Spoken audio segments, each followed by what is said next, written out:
Okay, welcome back for the last talk for the day at Beercon 2. So up for you now, we have Ash, aka t3chbits, and Ash is going to talk about the idea of being really caring towards your developers and maybe making sure their life is complete with a supply of things like cocaine and caviar. I'm sure he doesn't mean that literally, but we'll let him tell you anyway. Ash, over to you, mate. Awesome. Well, good evening, good afternoon, konnichiwa, wherever you are. So yeah, I'm Ash, and here's my talk on why you should give your developers cocaine and caviar. Just some terms and conditions before we start. There was no Class A distributed or consumed in the making of these slides, and I do not endorse the use of drugs, because drugs are bad. Okay, so hello, thanks for being here. And first of all, just some disclaimers. It is my first talk. You'll probably not learn anything, and it's weird as shit with no audience. I don't know why I'm more nervous that there's no audience than just talking to my laptop. And a huge shout out to the beer farmers for letting me do this talk. I hope you enjoyed all the other talks too. Also, happy Halloween. Just some pumpkins we made the other day, so just wanted to share them.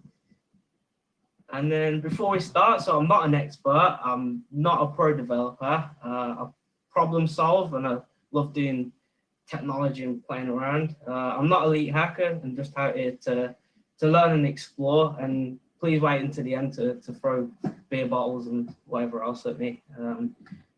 Oh, my bad. I'm sorry for any swearing.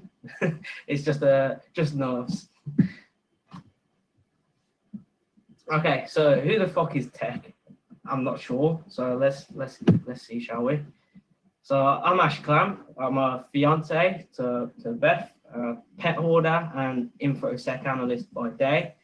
I was developer for 5 years and still do it in my free time. I'm in the security for just under a year, and I've been in IT for 7 years, so pretty much since I left school.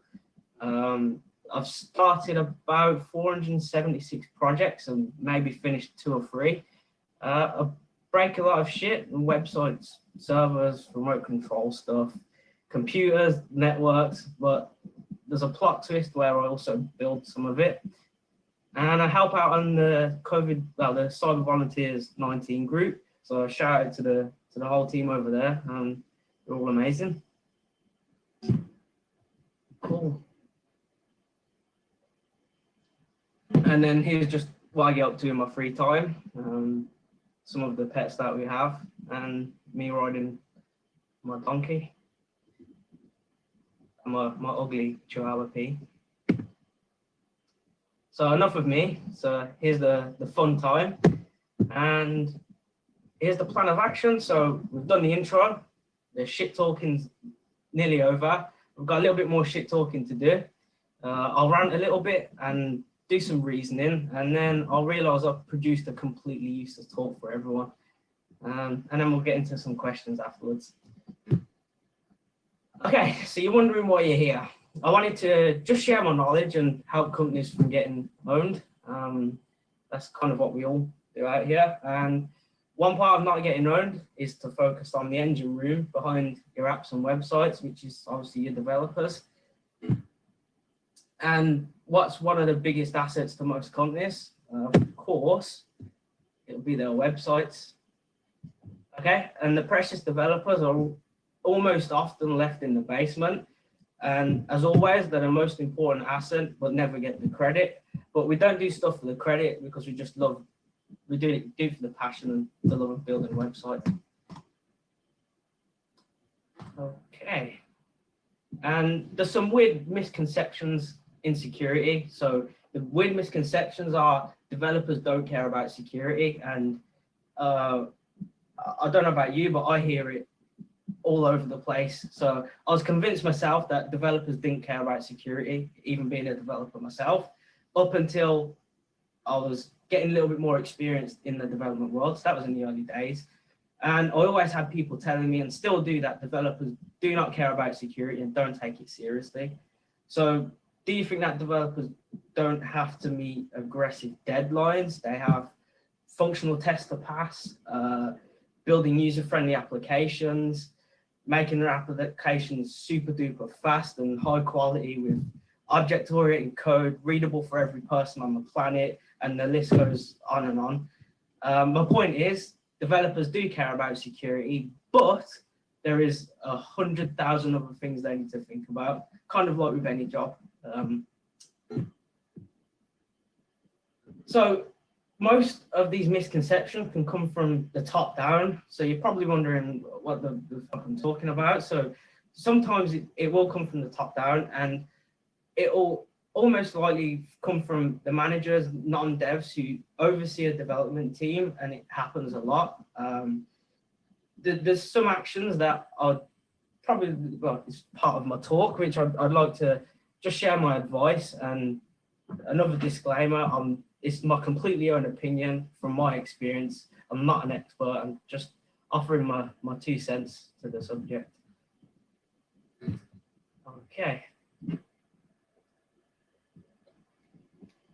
So my advice, first bit of advice, so understand your developers do care about security, but also get in your head that it's not the only thing they need to worry about.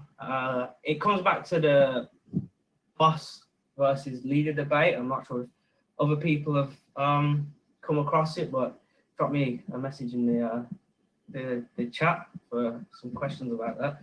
And it comes down to many factors. So developers want secure applications, and if they don't, then I'm not sure why they've been developers. But by showing your developers that you understand that security is part of the cog in the big machine that they have, rather than just an overhanging burden, it should significantly add more trust and cooperation between you and the team. And this doesn't just apply to security either. Understanding that developers have a lot of other things to think about will just add more trust between the teams. So be less of a boss and more of a leader is the point I'm making there. Advice number 2, get clued up.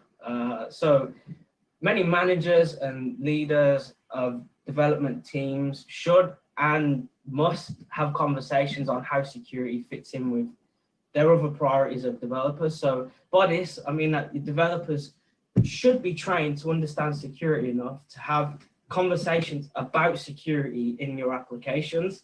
So if a developer doesn't understand security, they can't obviously talk or fix security issues unless they were trained to do so.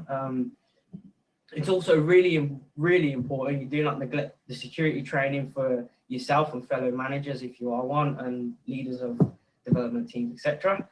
And again, it's a double-edged sword. So you must also train the security team and the security experts in your company or vendors on how development works. So maybe showing them the basics like software development life cycles, or the 400-page policy document on how development runs in your firm. It's really up to you.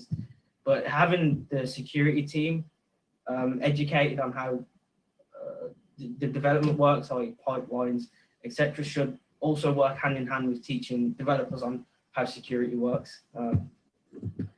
And how do you expect a security professional to be a developer through a security issue if they don't understand the basics of development? That's the kind of point I'm getting there. And it's a lot like watching the pisshead trying to convince a class of primary school kids on quantum physics. So it's kind of like, and the training will help you get more productive and have more productive discussions about security. And in the end, it will lead to better teamwork and overall better security, which is what you want, I hope. So the final bit of advice after rabbiting on, this is where you give the developers cocaine and caviar, so give them everything. I hope you have regular catch-ups with your devs teams and in terms of their progress and career development. If not, I'll give you that tip for free. Anywho, give your developers the tools they need to handle the easy per se part of security. So all of your low-hanging fruits like your SQL injections and your cross-site scripting, that can be arranged that can be provided through a range of tooling and IDEs. So you have some IDEs out there that are specifically built for adding plugins in, which you can help detect these low-hanging fruits, and that'll be one step in securing your applications. But you give them the tools they need to automate the low-hanging fruit, which is what I was just on about. But in the end, automation is not the magic bullet. So giving them all the tools isn't the magic bullet to not getting your application owned. They are powerful options and they can greatly reduce the risk of security threats, but again, it won't fix all of the issues, and it does require developers to be educated on security. So that's where the cocaine and caviar comes in. So the figure of speech, where you need to give them everything. Some of the tools can include training, which can be on those secure coding workshops, sending them away on courses, practice labs. Pentester Academy has a few different secure coding things you can offer. So there's loads of resources out there, providing them with concise practice guides and showing them how security works around their application. So maybe how the server's hosted and all that sort of stuff. So again, it comes down to education. And then that just results in giving you a baseline to go off where you've covered your baseline security issues, and it's up to developers to not be lazy and code securely. But guess what? Giving your developers these tools should or could free up your precious security experts or professionals in your team to help with the more challenging issues in your org, like closing RDP ports or securing the servers, rather than lecturing the developers all the time. So the biggest tool you could probably learn is failure, and failure is possibly the most useful tool to learn. By that, learning is a good thing. Learning from those failures will stop you from doing stupid shit when you're building websites. So if your app gets breached, it's possible. Yes, your developer should own up, and if they have shortcutted some corners when coding, then well, that's for you to deal with. But in the end, learning that you've had these issues and you've got 20 other applications that have been coded a similar way, that will almost certainly stop that issue from being a problem again. Again, it's not a magic bullet and it probably won't stop it, but at least it will make you aware of a security issue and you can fix it across other applications. And also your developer will learn from it. Again, the failure is the key part. So failure is learning. And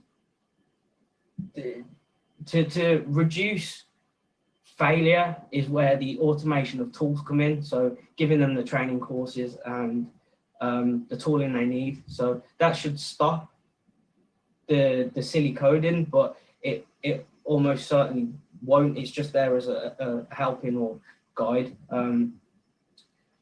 So yeah, my point is failure is a good thing, even if they didn't sanitize their input fields.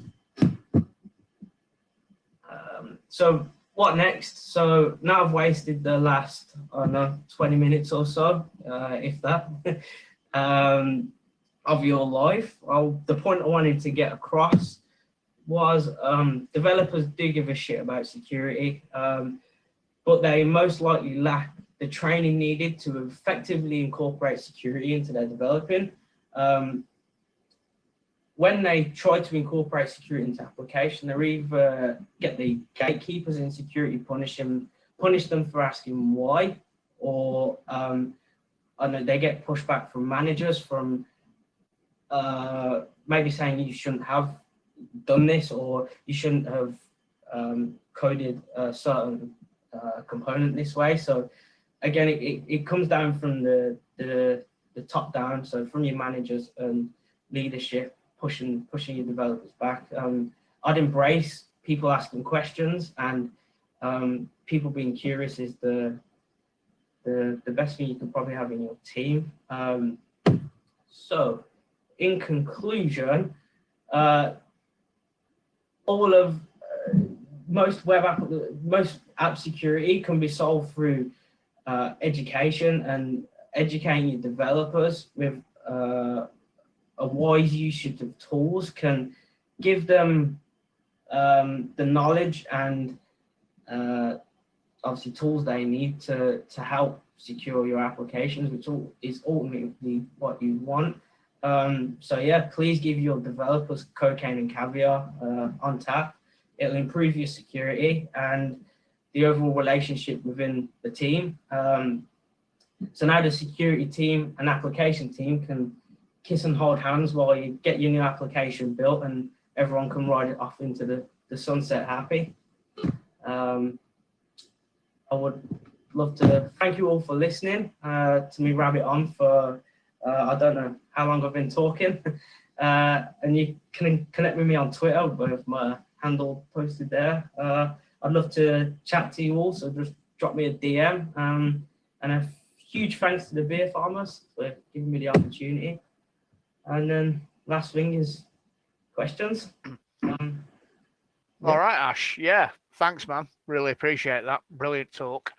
A question from the room that I've spotted from Stu, and I wonder even if he's aiming this question at me rather than at you, but I'll ask you the question. Okay. So a lot of developers are actually actively engaged and interested in the concepts of security, you know, OWASP and all that kind of thing. Yeah. But often they're not given the space and the latitude and the time to go away and learn about it. So on the one hand, we can't criticize devs for not caring about the quality of their software from a security point of view, but on the other hand, we don't necessarily give them all the opportunity to do things better. So I wonder what your thoughts are on that. Yeah, so this has come up in meetings at work where again it's about the pile of work that's given, I guess, and the pressure from that work. And I mostly see it in from my experiences the marketing side of the industry. So I've worked for marketing agencies, and in a marketing agency the pressure's on to do just developing all the time just to clear off the projects. And yes, you need to follow OWASP concepts and all that sort of stuff, but the pressure of just getting the job done is too much. And I've had meetings with managers and team leaders myself as a senior developer at a company, and said, look, we need on a couple of hours on a Friday afternoon once every 2 weeks.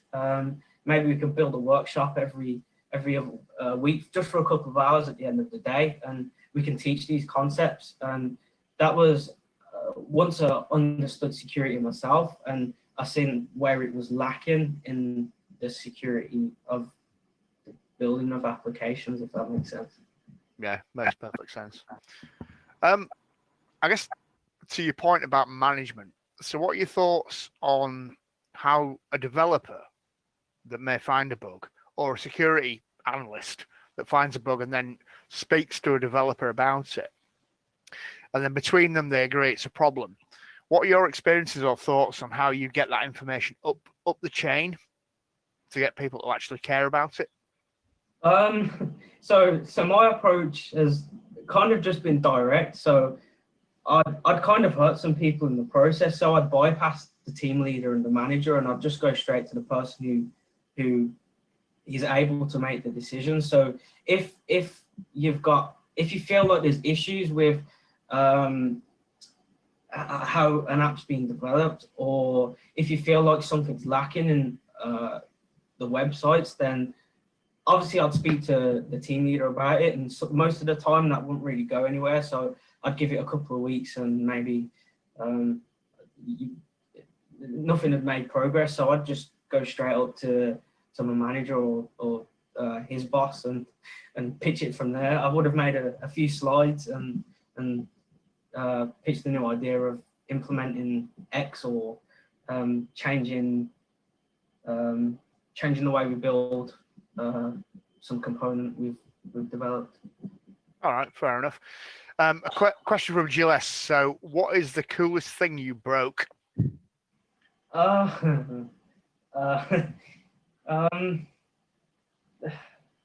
There's been quite a few things. Honestly, there's almost every single website I've built, I've broke something on there.